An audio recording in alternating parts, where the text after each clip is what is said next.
이번 영상에서는 탈무드에서 전하는 인간관계에 대한 가르침과 지혜에 대하여 이야기해 보려고 합니다. 탈무드는 유대인 율법학자들이 사회의 모든 사상에 대하여 구전 및 해설한 것을 집대성한 책으로 유대인의 정신적 지주 역할을 해왔습니다. 이 탈무드에는 윤리적 가르침 외에도 처세 관련 재치 있는 실용적 메시지도 많이 들어있는데 이 중에는 인간관계에 대한 메시지도 많습니다. 오늘 다룰 내용도 그 속에서 가져왔습니다. 시작하기에 앞서 구독과 좋아요 부탁드리겠습니다. 세상에는 세 부류의 친구가 있습니다. 하나는 음식과 같이 매일 필요하고 또 하나는 약과 같아 가끔 필요하며 마지막 하나는 질병 같아 항상 멀리해야 합니다. 제 아무리 세상 가까운 벗이라 하여도 너무 가까이에서는 안 됩니다. 친구는 석탄과 같습니다. 그것도 불에 타고 있는 석탄입니다.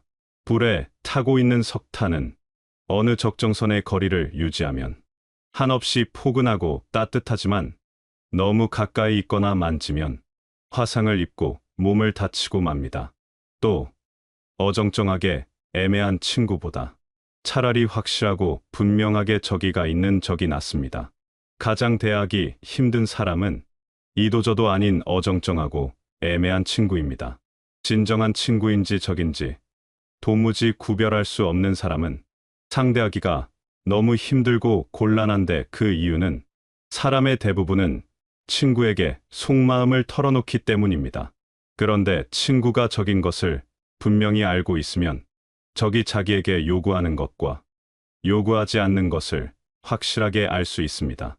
그러므로 상대와 사귈 때에 애매모호한 자세로 친구인양하지 않는 것이 좋습니다.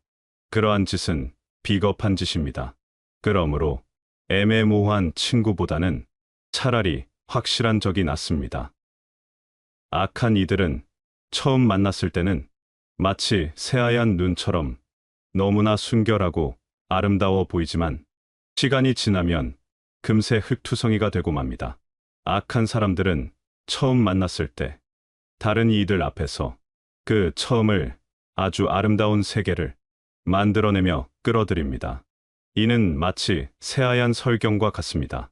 하지만 어디선가 태양이라도 뜨면 그 설경은 순식간에 사라지고 질퍽질퍽 더럽고 기분 나쁜 지능만이 가득한 전혀 다른 세계로 순식간에 바뀌게 됩니다.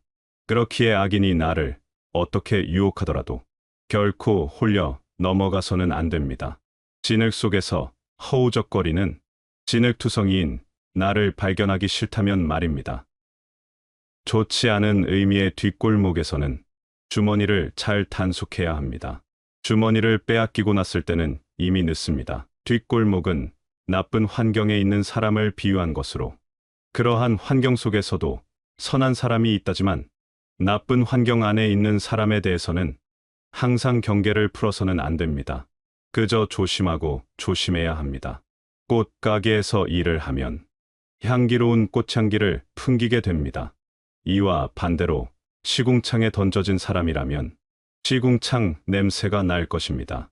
인간이란 존재는 같이 생활하는 사람과 환경에 영향을 아주 쉽게 받는 존재이기 때문입니다.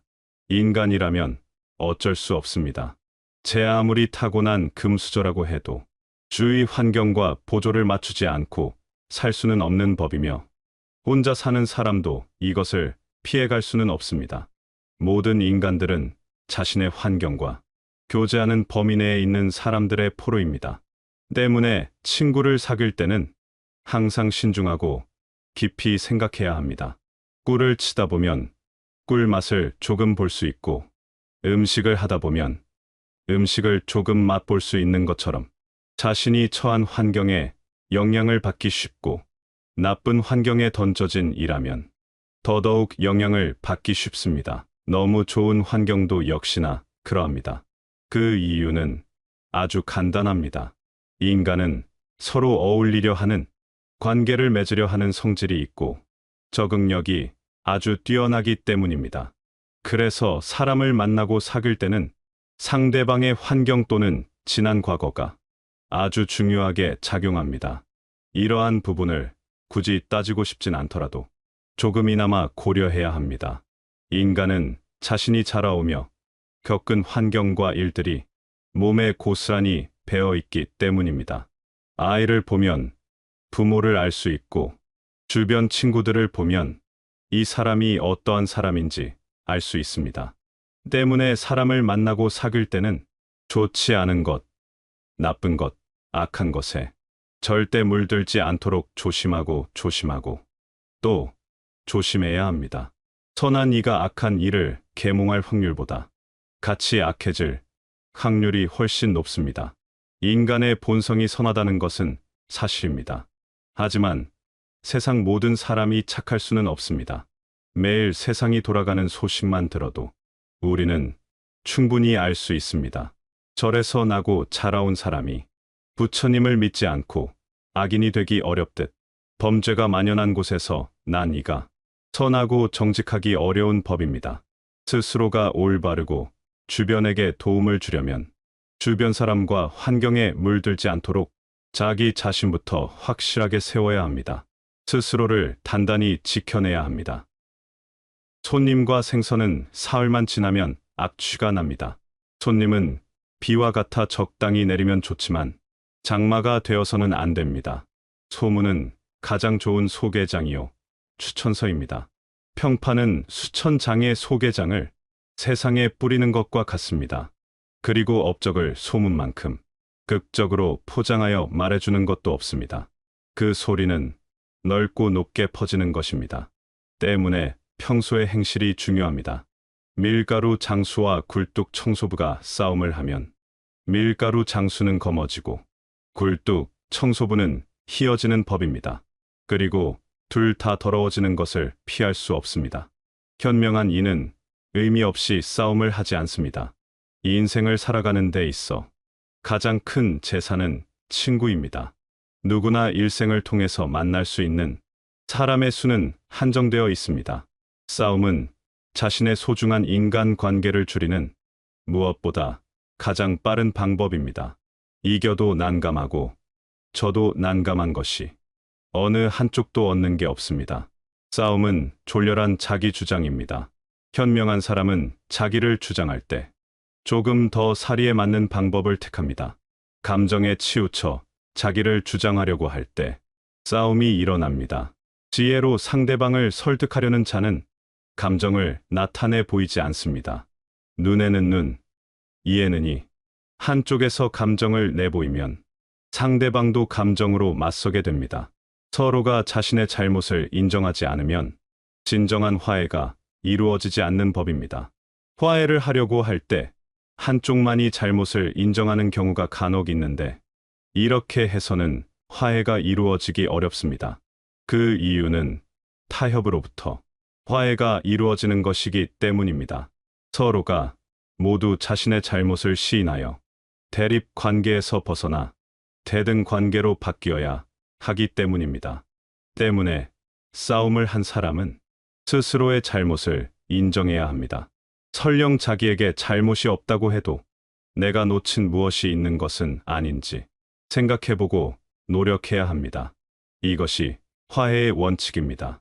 한쪽의 잘못만 인정하고 화해가 이루어진다면 그것은 결국 한쪽의 잘못을 비난하는 것과 다를 바가 없습니다. 그렇기에 진정한 화해라고 볼 수 없습니다. 서로가 잘못을 인정하고 그것에 대해 용서를 비는 것이 가장 좋은 화해의 방법입니다. 사람들 앞에서는 웃고 신 앞에서는 울어야 합니다. 큰 소리를 내며 웃는다는 것은 분명 즐거운 일입니다. 일반적으로 웃음은 희망이자 여유의 상징입니다. 웃을 만한 여유가 없는 사람은 조급하고 궁지에 몰려 몸이 움츠러들게 됩니다. 웃음은 사람들 앞에서 웃어 서로 크게 나누어 가져야 합니다. 그러나 만약에 울어야 할 일이 생겼다면 신 앞에서 혼자 조용히 울기 바랍니다. 슬픔이란 것은 남에게 나누어 줄 만한 것이 되지 못하기 때문입니다. 오로지 지성 하나만으로 사람들에게 존경받고자 하는 것은 마치 사막에서 물고기를 잡으려는 것과 같습니다. 물이 존재하지 않는 모래뿐인 사막에서 물고기를 잡으려고 하는 것은 헛수고일 뿐입니다. 지성이 있다는 것은 지식을 풍부하게 가지고 있다는 것입니다. 지성을 많이 쌓은 사람은 다른 이들에게 그만큼 대접을 받습니다. 왜냐하면 학식, 견식, 상식이 있는 사람을 알고 있으면 편리하기 때문입니다. 그런데 이것은 그의 지식 때문이지 인간으로서 사랑받고 존경받는 것을 뜻하는 것은 결코 아닙니다. 이와는 반대로 아름다운 마음을 가진 사람은 인간으로서 사랑을 받습니다. 언뜻 보면 지성을 가진 사람이 마음이 고운 사람보다 소중히 여겨지는 것 같지만 결국은 마음 고운 사람이 인정받게 되는 것입니다. 마음이 고운 사람이 많은 지식까지 겸비하고 있다면 금상첨화입니다. 이런 사람은 리더로서도 매우 좋습니다.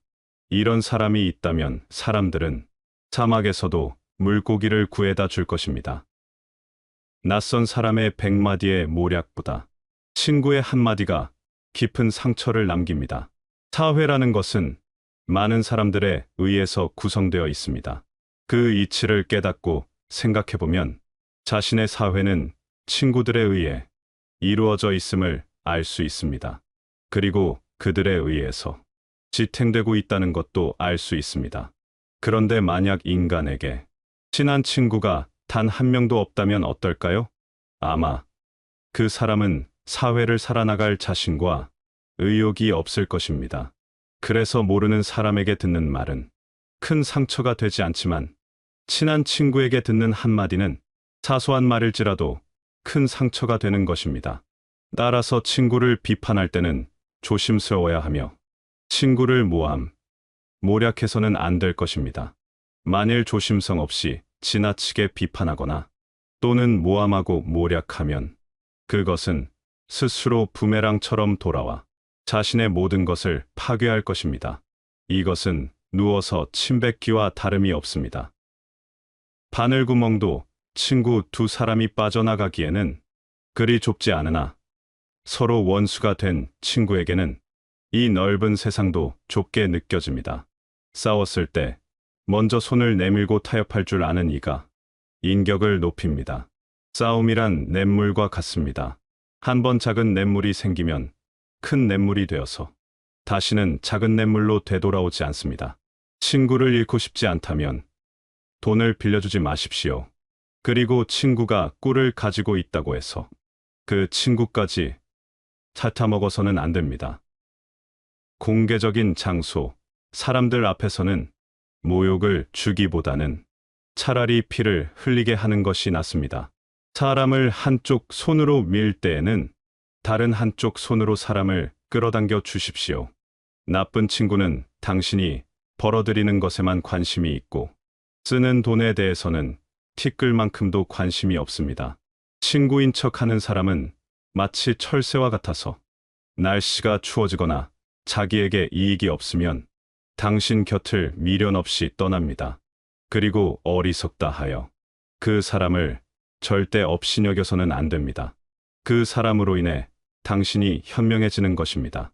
예의범절을 깨달은 사람은 범절을 모르는 사람에게 마음을 쓰려고 하지 않습니다.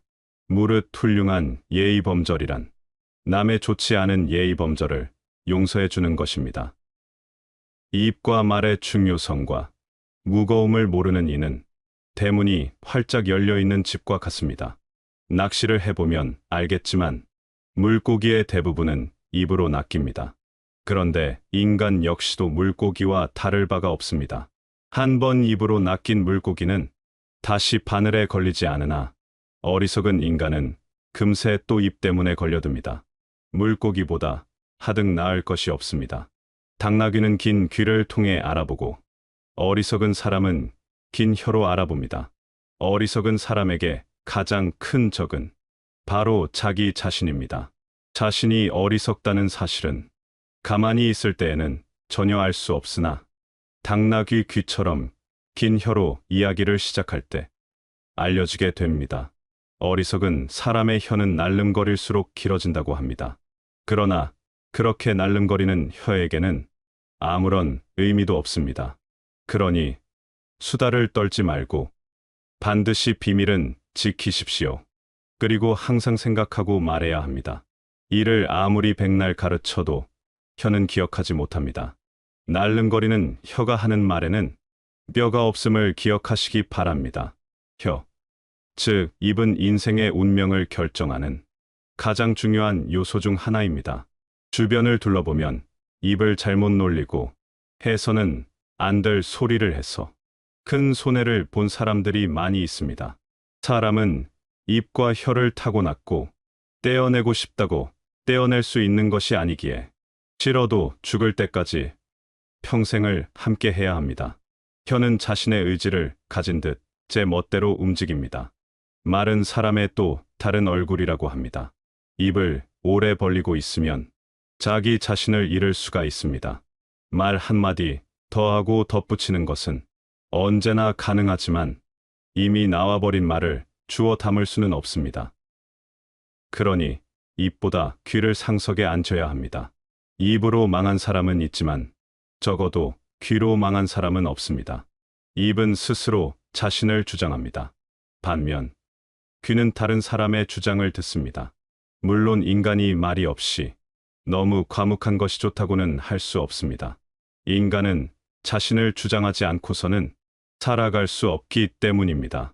인간은 자신을 남에게 강요하려는 기질이 강하고 그러한 이유로 수다를 떨고 끊임없이 이야기를 하게 되는 것입니다.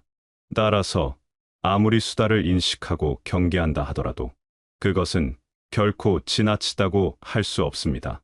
동물에게 입이 하나 눈과 귀가 둘인 이유는 주위의 사물을 잘 보고 소리를 잘 들어야만 생존할 수 있기 때문입니다. 잘 보고 잘 듣는 것이 동물이 살아가기 위한 기본적인 조건임을 생각해보면 이는 우리의 일상생활에도 교훈이 될 것입니다. 새장으로부터 도망친 새는 붙잡을 수가 있으나 입에서 나와버린 말은 붙잡을 수가 없습니다. 왜냐하면 비밀은 돈처럼 붙들어 두려고 하여도 잠시 방심하는 사이에 나가버립니다. 따라서 비밀을 들었을 때는 돈과 같이 꼭 필요한 순간이 아니라면 꽁꽁 숨겨두고 잘 간직해야 합니다. 그리고 비밀은 돈보다 훨씬 위험합니다. 남에 대한 욕이나 비난도 이와 마찬가지입니다. 서로 만나서 얘기하는 것은 양날이 선 칼로 자신을 다치게 할 수도 있는 것임을 명심해야 합니다. 인간이 말을 하는 것은 태어나면서 배우지만 입을 다무는 것, 침묵에 대한 것은 특별히 따로 배우지 않기 때문에 의외로 힘이 듭니다. 지혜를 둘러싸는 담은 침묵이라는 말이 있습니다. 이는 모두에게 교훈이 되는 세상을 살아가는 원칙입니다. 자신의 지난 생을 돌이켜 볼 때 입을 잘못 놀리거나 말을 덧붙여 후회한 일은 있어도 침묵해서 하는 후회는 별로 없을 것입니다. 듣는 것과 지혜를 말하는 것은 후회를 가져오는 경우가 많습니다. 침묵도 일종의 언어입니다. 그리고 침묵을 깨우치게 되면 어휘가 풍부해집니다. 거칠의 인사는 고양이처럼 has습니다. 그러나 모르는 사이에 남을 핥히게 됩니다. 사람을 앞에 두고서 지나치게 칭찬하면 오히려 역효과가 나기에 해서는 안 됩니다. 사람을 칭찬하고자 한다면 보이지 않는 곳에서 해야 합니다. 바로 이것이 지혜로운 사람이 남을 칭찬하는 방법입니다. 거짓말을 해서는 안 됩니다. 그러나 진실 중에도 말을 해서는 안 되는 것이 있습니다. 거짓말이 나쁘다는 것은 대부분은 다 알고 있습니다. 그런데 진실 중에서도 말해서는 안 될 것이 있다는 것은 의아할 수 있습니다. 그것은 바로 사람을 다치게 하는 진실입니다. 진실 중에서도 어떠한 진실은 거짓말처럼 사람을 괴롭힐 수 있다는 것을 알아야 합니다. 또 하나 이야기하면 안 되는 진실은 바로 비밀입니다. 자신의 비밀이나 남의 비밀을 절대 말해서는 안 됩니다. 비밀도 거짓말과 같이 위험한 것이니 칼을 다루듯 나 자신과 다른 사람이 다치지 않도록 조심히 다루어야 합니다. 거짓을 습관처럼 말하는 거짓말쟁이는 기억력이 좋아야 합니다. 거짓말쟁이는 이익될 것이 없습니다. 진실을 말하는 이는 내가 무엇을 말했는가 하나하나 기억할 필요가 없습니다. 거짓말을 하게 되면 당장 눈앞에 이익을 취하거나 당장의 위기는 모면할 수 있겠지만 멀리 보면 아무것도 얻을 수 없습니다. 대부분의 사람에게 가장 큰 고통은 남에게 이야기를 하지 못하는 것입니다. 남이 모르는 것을 알고 있다는 것은 우월감을 갖게 합니다. 그리고 정보가 상대방과 관계 있을 때 상대방이 그것을 모르고 자신만 알고 있다면 더욱 우월감을 갖게 됩니다. 인간은 우월감에 대한 강한 욕망이 있어 비밀을 지킨다는 것은 매우 어려운 일입니다. 또 인간은 외로움과 고독에서 벗어나고자 하는 강한 열망이 있습니다. 남들에게 따돌림받아 소외당하는 것만큼 괴로운 것은 없습니다.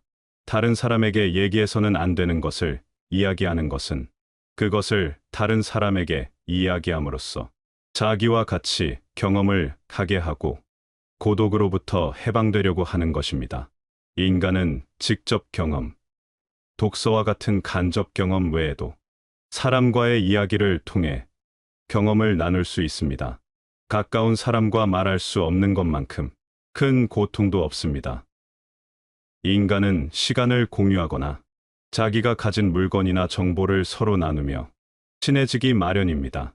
친하다는 것은 곧 서로 모든 것을 공유한다는 것을 의미합니다. 당신의 친구는 또 다른 친구가 있고 그 친구도 다른 친구가 있으며 그 친구의 친구 역시도 다른 친구가 있습니다. 그러니 친구에게 이야기하는 것을 신중하고 조심해야 할 필요가 있습니다. 내가 알고 있는 비밀을 다른 이에게 말하고 싶은 욕구는 굉장히 참기 어려운 일입니다. 같은 말을 되풀이하면 가까운 친구를 잃습니다. 비밀은 꼭 지켜야 합니다. 당신의 입은 금고입니다. 금고는 자주 열리지 않는 것이 좋습니다. 남을 헐뜯는 중상이나 비방은 친구로부터 친구에게 입에서 입으로 타고타고 전해지기 마련입니다. 그리고 그로 인해 원한을 사게 됩니다. 어질고 현명한 이는 자기 눈으로 직접 본 것을 이야기하고 어리석은 사람은 보지 못했지만 귀로 들은 대로만 이야기합니다. 무엇을 듣고 눈으로 무엇을 볼지는 스스로의 의지로 재확인은 어렵습니다. 하지만 입만큼은 의지대로 할 수 있습니다. 혀는 마음의 붓이라 하였습니다. 남의 입에서 나오는 말보다 자기 입에서 나오는 말을 잘 들어야 합니다. 자기가 하는 말이 스스로가 건너야 하는 다리라 생각하면 당신은 건널 수 있습니까? 아마 건너지 않을 것입니다. 고약한 혀는 고약한 손보다 나쁩니다. 현명한 말은 현명한 행동보다 못합니다. 말은 약과 같습니다. 의사가 약을 처방하듯 신중히 생각하고 해야 합니다. 한 대 맞은 아픔은 언젠가는 없어지지만 모욕당한 말은 영원히 남습니다. 급하게 대답하는 사람은 급하게 잘못을 저지릅니다. 말이 당신의 입안에서 돌고 있을 때 말은 당신의 노예이지만 일단 밖으로 튀어나가면 상황은 반대가 되어 말이 당신의 주인이 됩니다. 말을 할 때 밤에는 소리를 낮추고 낮에는 주위를 살펴야 합니다. 주위가 다 보이는 들판이라도 흙이 조금 부풀어 올라 있거든 비밀스러운 이야기는 하지 말아야 합니다. 자기 자랑을 하는 것이 좋은 일은 아니나 남을 욕하는 것보다는 낫습니다. 근거 없는 말로 남을 헐뜯는 명예나 지위를 손상시키는 중상은 어떤 무기보다도 무서운 것입니다. 화살은 보이는 곳까지만 쓸 수 있지만 중상은 멀리 있는 곳까지도 망하게 합니다. 침묵은 어진 사람을 더욱 어질고 현명하게 만듭니다. 어리석은 자는 침묵의 소중함을 알지 못합니다. 어리석은 자가 어진 듯 행동하는 방법은 아주 간단합니다. 그저 입을 다물고 있으면 됩니다. 어리석은 사람을 분별하는 것은 쉽습니다. 어리석은 사람은 수다스럽습니다. 짓거리기를 잘하는 어리석은 자는 엉뚱한 시간을 가리키는 시계와 같고 말없이 가만히 있는 어리석은 자는 고장나서 움직이지 않는 시계와 같습니다.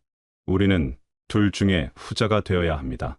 영혼도 휴식이 필요하기에 잠을 자는 것입니다.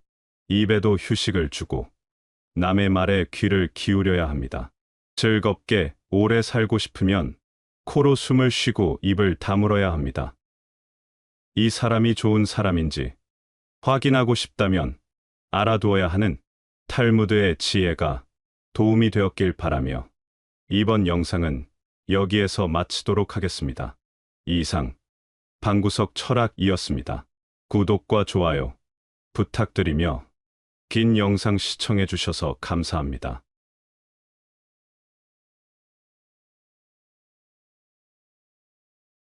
한 잔 따라 드리면서 할아버지 왜 밥 세 끼를 집에서 먹느냐, 한 끼 노인정 가서 먹어라.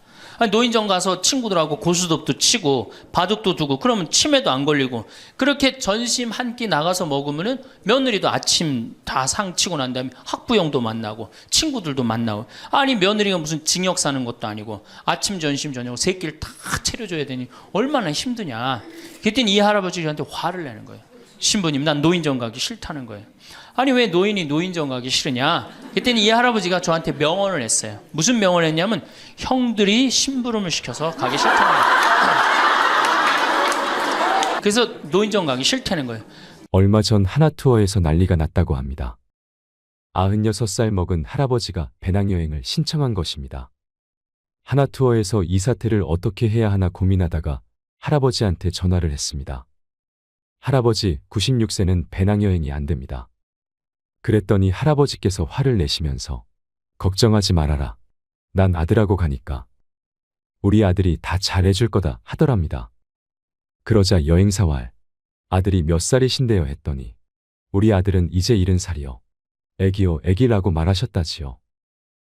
우리는 앞으로 살아갈 날이 많습니다. 21세기는 노인의 시대라는 말이 있지요. 그러니 지금부터라도 노후를 잘 준비해 나가야 합니다. 황창현 신부님께서는 나중은 없는 거라고 말하십니다. 인생은 기다려주지 않는다고 하지요. 나중에 언제 쓰려면 언제 써. 지금 써야 돼 라고 말하십니다. 황창현 신부님한테는 마지막 죽음을 앞둔 분들, 많은 암 환자들이 찾아온다고 하는데요.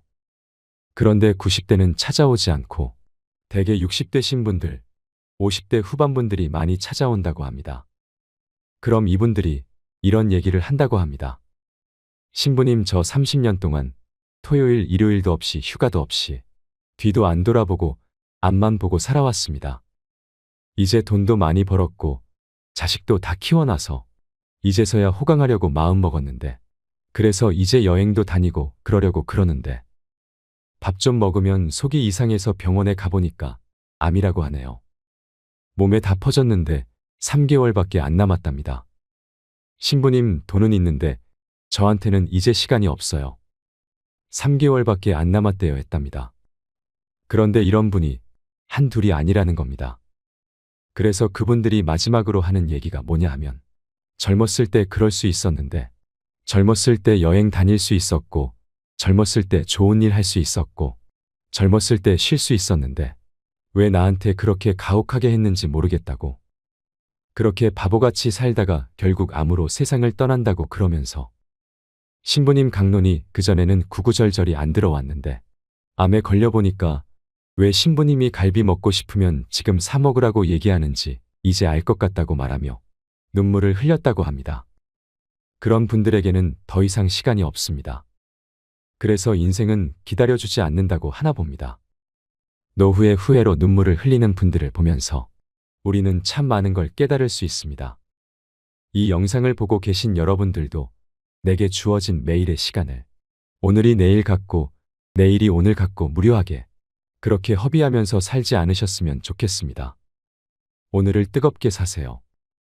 오늘을 행복하게 사세요. 황창현 신부님의 행복 특강을 통해 인생의 지혜, 노년의 지혜를 찾는 시간이 되시길 바랍니다. 영상이 마음에 드신다면 구독과 좋아요 부탁드리겠습니다. 그리고 내 곁에 소중한 이들에게 이 영상을 공유해 주세요. 21세기는 여성의 시대입니다. 여성이 깨어나야 정말로 우리 사회가 건강해지고 우리 나라도 건강해지고 가정도 건강해지고 교회도 건강해집니다. 근데 이 여성들이 깨닫지 못하는 게 있어요. 지금 내 자식을 잘 키우면 늙어서 호강할 거라는 무의식 속에 착각이 있습니다. 또 하나는 내가 이루지 못한 꿈을 자식이 이룰 수 있을 거다, 이루어 줄 거라는 착각을 해요. 그런데 자식이 10살까지만 자식이라고 그래요. 10살 넘어서부터는 뭐예요? 자기 의견이 있고 자기 생각이 있고 자기 주장이 있으면서 떠나가기 시작하죠. 떠나가고 계속 떠나가는 거예요. 끝까지. 나이를 먹으면 먹을수록 가까워지는 게 아니라 어떻게 돼요? 나이를 먹으면 먹을수록 점점 멀어지는 게 자식입니다. 그러니까 21세기에 이 노인의 시대가 이제 도래를 했습니다. 불란서는 120년 만에 고령화 사회로 진입을 합니다. 근데 우리나라는 26년 만에 진입을 해버려요. 무슨 얘기냐? 지금 50, 60, 70대 되신 분들 이제 안 죽고 그대로 가는 거예요. 네. 그냥 불란서는 120년 동안 고령화 사회가 되면서 조금 죽었다가 보충되고 죽었다 보충되면서 조금씩 늘어났는데 우리는 그대로 이제 안 죽으면서 그대로 다 같이 가는 거예요. 이게 큰일이죠. 그럼 왜 안 죽느냐? 칫솔하고 페니실린 때문에 안 죽는다고 그래요. 칫솔. 이 칫솔이 나오기 전에는 이들이 다 상하니까 먹지 못하니까 빨리 죽잖아요. 근데 지금은 칫솔이 있어갖고 보통 60, 65살까지 가고 그 다음엔 또 이제 해 느니까. 그러니까 안 죽는 거예요. 영양 잘 공급되겠다. 페니실린이 있어갖고 뭐 병 들면 금방 고치겠다. 안 죽는 거예요. 얼마나 안 죽느냐? 지금부터 제가 하는 얘기를 잘 들으시기 바랍니다. 제가 경기도 광주 능평 성당에 본당 신부로 있을 때 87살 먹은 루시아 할머니가 있었어요. 근데 이 할머니가 6.25 때 남으로 넘어왔어요. 근데 6.25 때 남편이 세상을 떠났어요. 그리고 아들 둘을 서울대 고대 상경대학을 졸업을 시켰어요. 혼자서 이렇게 아들들을 둘 다 은행장을 하고 있고 얼마나 할머니가 출세를 했어요. 그런데 이 할머니하고 아들 출세한 건 전혀 상관없어요. 이 할머니가 77부터 방에 들어누웠어요. 그러니까 10년 동안 방에 들어놓으면 무슨 생각밖에 안 들어요. 외롭고 정말로 아침부터 밤중까지 가만히 들어놓여 있는데 무슨 삶의 낙이 있겠어요. 살 만큼 살았는데. 그러면 내가 이제 할머니 손을 꼭 붙잡고 뭐라고 그러냐면, 할머니 걱정하지 마세요. 내가 성당 가서 어떻게 좀 해볼 테니까 걱정하지 마세요. 제가 그렇게 이제 할머니하고 봉송체를 한 6개월 동안 했는데 6개월 만에 아들이 밤에 전화가 왔어요. 신부님, 우리 어머니 돌아가실 것 같다는 거예요. 왜 그러냐 그러니까 화장실에서 넘어져갖고 갈비뼈 2대가 부러진 거예요. 근데 이 할머니가 87인데 몸이 말랐어요. 갈비뼈 2대 부러지면은 그 나이에 똑 부러졌다고 그러는데 거의 즉사예요. 80 넘어갖고 뼈 부러지면 뼈가 안 붙어서 죽는 경우가 되게 많거든요. 그래서 내가 이제 병자 가방을 들고 쫓아갔어요, 할머니한테. 그랬더니 할머니가 막 숨을 몰아 쉬더라고요. 그래도 제가 보좌 신부를 16,000명, 13,000명 이런 데 보좌 신부도 하고 본당 신부도 한 4,000명, 5,000명 해갖고 또 병자 성사를 많이 해갖고 딱 보면 알아요. 3개월 갈 거다, 한 달 갈 거다. 그래서 내가 아들한테 그래요. 한 3개월 갈 것 같으니까 3개월 정도 준비하라. 그럼 3개월에 어김없이 딱 가는 거예요. 근데 그 할머니를 딱 보는데 그날을 못 넘기겠더라고요. 그래서 이제 할머니 손을 붙잡고, 할머니 나하고 오늘 못 넘길 것 같으니까 나하고 총 고해성사 하자. 할머니 하느님이 열심히 믿었고 좀 아들들 훌륭하게 잘 키웠고 매일 그렇게 묵주기도 했으니까 내 생각에는 할머니 직천당이다. 오늘 돌아가시면 바로 오늘 하늘나라 올라가시는데 가면은 요셉 성인도 보고 베드로 성인도 보고 보고 싶은 남편도 보고 성모님도 보고 예수님도 보고 내 안부도 전해줘라. 바로 가니까. 네. 할머니는 내 손을 꼭 붙잡고 뭐라 그러냐, 신부님 그동안 너무 고마웠다는 거예요. 올 때마다 사탕도 갖고 오고 선물도 갖고 오고 내 얘기도 들어주고 그래도 외롭지 않게 신부님 왔을 땐 행복했다는 거예요. 그래서 이제 내가 할머니 손을 잡고, 할머니 장례미사 내가 잘해줄 테니까 강론도 잘하고 걱정하지 말아라. 하여튼 직천당 가서 이제 안부도 전해주고 내가 강론 잘해줄 테니까 걱정하지 말고 잘 가셔라. 할머니는 그동안 너무너무 고마웠다. 그러면서 이제 서로 손을 꼭 잡고 죽기로 이제 합의를 이제 봤어요. 이제.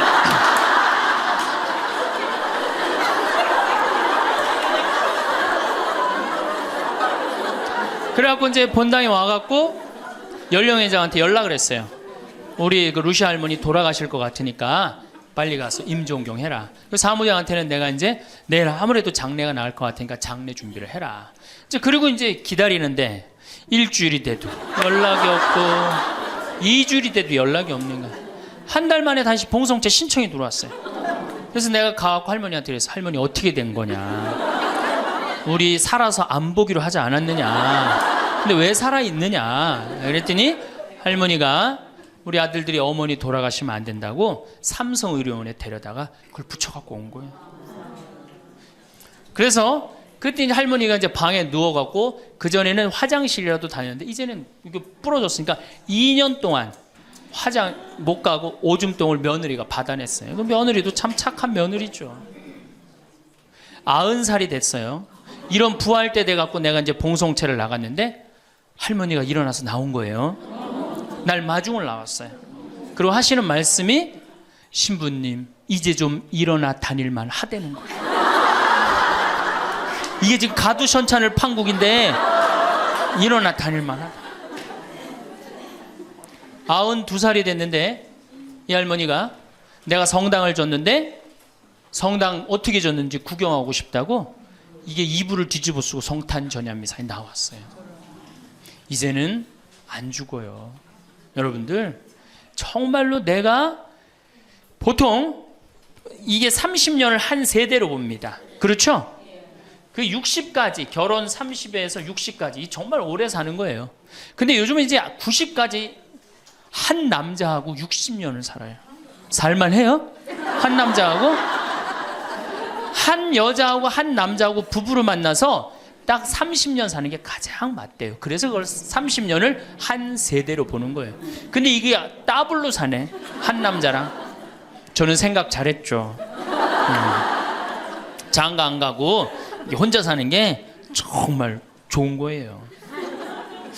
또 내가 그 능평성당에 있으면서 겪었던 일인데 이 할아버지가 73살이야. 요셉 할아버지가 73살인데 며느리가 나보다 1살 어려요. 마침 우리 고향 사람이야. 그래서 아주 참 내가 이뻐했죠, 마음으로. 근데 이 며느리가 애를 4을 낳았어요. 그게 참 착해요. 누가 봐도. 그래서 다 효녀라고 그랬어요. 효부라고 그러고. 이렇게 보면은 정말로 성당도 열심히 나오고 시어머니 시아버지도 잘 모시고. 근데 나한테 와서 이제 개인적으로 신세 한탄을 할 때는 그러는 거예요. 신부님 시집살이 하기 너무 힘들다는 거예요. 우리 시어머니 시아버지는 아침 점심 저녁으로 따뜻한 밥만 원한다는 거예요. 8명을 아침 점심 저녁 밥 세끼를 한다고 생각해 보세요. 힘들겠어요? 안 힘들겠어요? 여러분들 힘들겠죠? 네. 그래서 내가 이제 그 마음으로 이제 새기고 할머니 할아버지들을 모시고 온천을 간 적이 있어요. 다 온천을 간 이제 끝나고 난 다음에 이제 우리 할아버지가 이제 73살 먹은 요셉 할아버지가 막걸리를 근사하게 드시더라고.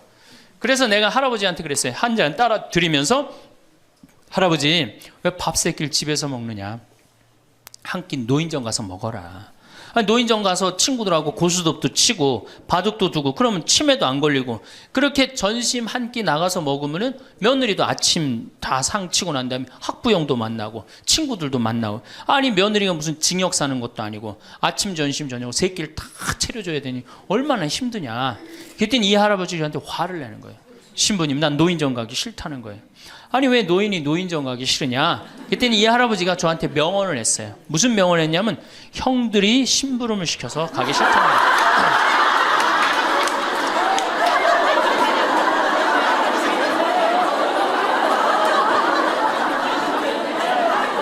아니 무슨 73세 형들이 심부름을 시키냐. 그랬더니 아, 신부님 모르는 소리 하지 마세요. 자기가 딱 나타나면은 술 받아와라, 라면 끓여라, 그런다는 거예요. 그래서 노인정 가기 싫다는 거예요. 제가 그때 너무 충격을 받아갖고 벌써 5년 전 얘기예요. 수원에 있는 아버지한테 가서 물어봤어요. 아버지 노인정 가세요. 그때 아버님이 73이셨어요. 아버님 노인정 가세요 안 가세요? 그랬더니 안 간다고 화를 내시더라고요. 아니 왜 노인정, 집에는 우리 어머니 아버지만 살고 자식들은 한 1km 반경에 떨어져서 살거든요. 왜 안 가시냐고 그랬더니 우리 아버님 하시는 말씀이 형들이 청소시켜서 가기 싫다.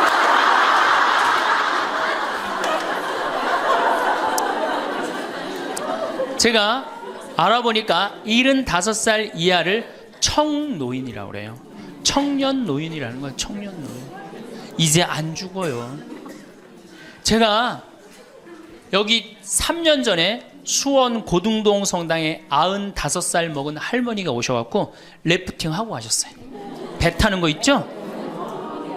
그래서 내가 그때 그랬어. 할머니 참 죽기 전에 이렇게 래프팅도 하고 가니까 너무 좋다고 그랬더니 그 할머니가 나도 원이 없다고 이렇게 이 나이에 래프팅 배 타고 강에 래프팅을 했다고.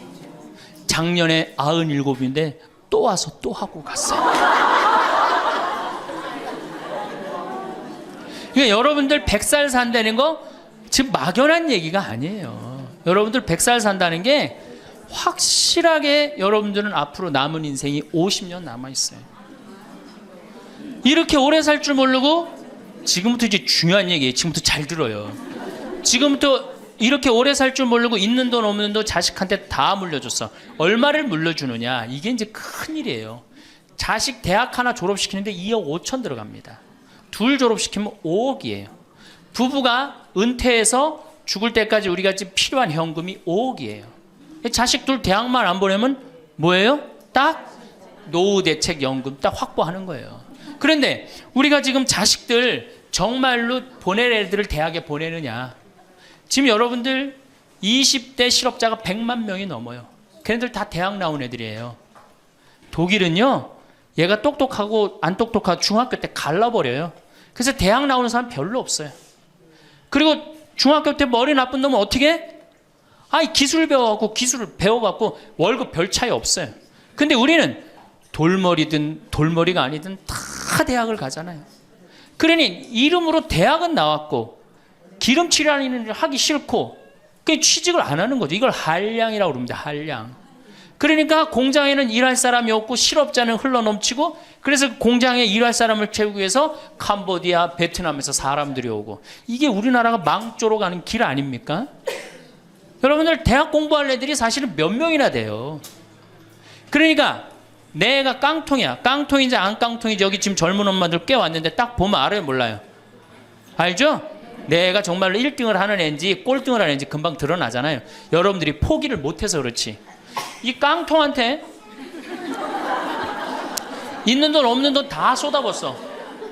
그래갖고 이 깡통이 천재가 되면 모르는데 겨우 원사만 넣으면 되는 대학을 나왔단 말이야. 그래갖고 취직을 못해. 그래갖고 놀고 있어. 근데 중요한 건 내 주머니가 이 깡통한테 쏟아 넣느냐고 내 주머니가 뭐가 됐어? 깡통이 됐어. 이 집 뭐 하는 집안이에요? 깡통 차는 집안 되는 거예요. 생각 잘 하셔야 됩니다. 태양은 두 번 아름다워요.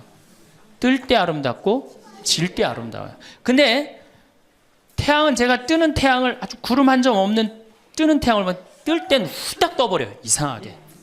근데 질 때 보면은 참 하염없이 쳐요. 우리 인생하고 똑같아요. 우리도 태어날 때 귀한 대접을 받고 죽을 때 귀한 대접을 받아야 돼.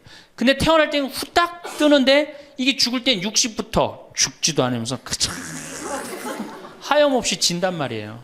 그러니 여러분들 이렇게 돈도 안 모아놓고 죽지도 않고 이 문제 심각하지 않아요? 황창현 신부님의 행복 특강이 어떠셨나요?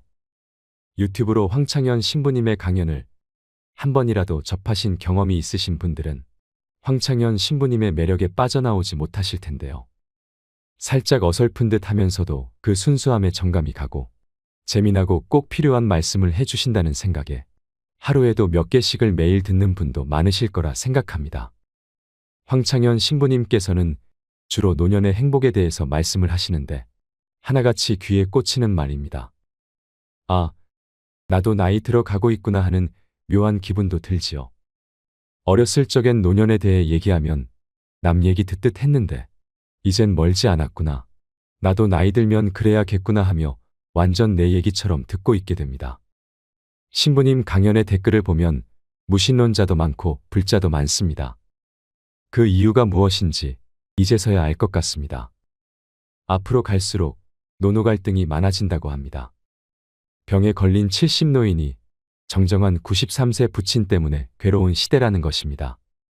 그런데 나이든 부모는 뭐가 필요하다, 뭐가 먹고 싶다, 요구가 아주 많다고 하지요. 자식들에게 너무 희생하지 말고, 효도를 강요하지 말고, 내 노후는 내가 지켜야 합니다. 앞으로 효도는 없다고 합니다. 사랑이 있을 뿐이지요. 죽을 때까지 기브 앤 테이크하라. 참 좋은 말 같습니다. 부모는 늙어서도 자식에게 줄 수 있어야 합니다. 하지만 한꺼번에 많이 주지 말고 조금씩 주어야 합니다. 내가 줬을 때 돌아오는 자식에게 주어야 합니다. 돌아오지 않는 자식은 싹수가 노란 것입니다. 부모와 자식 간도 죽을 때까지 기브 앤 테이크인 것입니다. 젊은이들이 사라진 곳에 70대 노인이 막내가 되었다는 이야기가 저는 참 기억에 남습니다. 여러분은 어떠셨나요? 여러분은 70대의 노인정에 가는 것을 어떻게 생각하시나요? 70대는 노인일까요?